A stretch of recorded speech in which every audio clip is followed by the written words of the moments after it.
Mga kasayan, basic tutorial. Ganito gawin nyo sa Rusi 125 nyo, 150, 175, Motorstar 125, TMX 125, Euro 125, 150, yung mga ano kasayan na, yung mga battery operated na ating mga ilaw. Ganito yung gagawin nyo ha. Kahit Supremo, sa mga battery operated, kailangan magpalit kayo ng LED headlight. LED headlight, tapos LED taillight. Ayan siya kasaya na. Palit kayo ng LED taillight at LED headlight ha. Para sa mahabang buhay ng inyong battery at saka mas mabilis ang inyong starter. Mas mabilis yung ano ng starter nyo kasayan.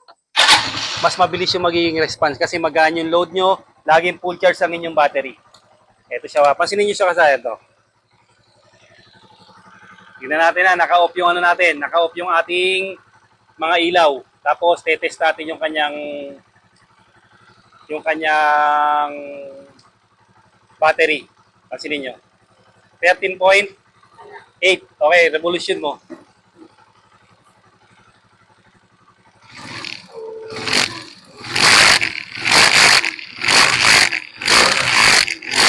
.8, 13.7 ha. Okay, open mo yung kanyang headlight, yung park light. Park light lang muna sa taas. Yan, isa lang, isa. Okay, park light. At saka yung tail light, saka yung park light natin ha, yung dashboard, ayun. Tutok mo sa dashboard, saka sa ilaw niya sa ipuwitan. Yan na, naka-open yan na, saka ito. Ang reading natin, ayan, 13.7. Okay, buksan mo na yung headlight. Doon pa rin sa dati. Taas mo lang. Pansinin nyo kasi na nakabukas na rin yung headlight niya, nakabukas na yung tail light. Yung reading natin 13.5, 13.7, 13.6. Okay, pag mag-brake ka. Brake doon, sabihin doon. Abutin mo na lang, yan. Preno ka. Okay, gagana yung natin, brake light natin ha. Gagana yung brake light natin. Tapos ang reading ng motor natin 13 point naka-ano lang tayo, naka-idle lang tayo. Ayan. Nagbe-brake tayo niyan Pakita mo iilaw yung brake natin.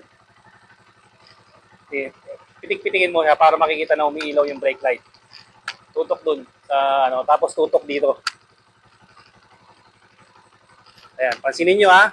Nagbe-brake light pero hindi niyo bumababa yung reading. Ibig sabihin kasayan, walang kalobat-lobat yan. Kahit laging nakabukas yan, wala kang kalobat-lobat yan. Ganito yung gawin nyo para makatipid sa battery at saka mas madali kayo magpa-start ng motor, hindi mahihirapan.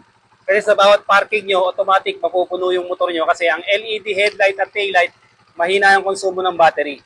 Kaya siguradong mas maganda yung response ng starting niya at saka hindi kayo malolobatan. Ganito lang yung gawin nyo kasayan ha. LED headlight, headlight bulb at saka yung LED taillight. Ayan, para yung reading nyo, kitang-kita nyo yan Oh. Halos wala siyang pagbabago. Ngayon, kung gusto niyo mas malakas pa yung battery, meron tayo diyan, may video tayo diyan ha. Pagka yung mas malakas yung natin, yung charging, yung ginagamit natin, Liwa Regulator Rectifier para pa sa mas malakas na charging system. Ayun siya. Naka-idle lang, 13.8 bukas yung headlight tsaka yung ating Okay.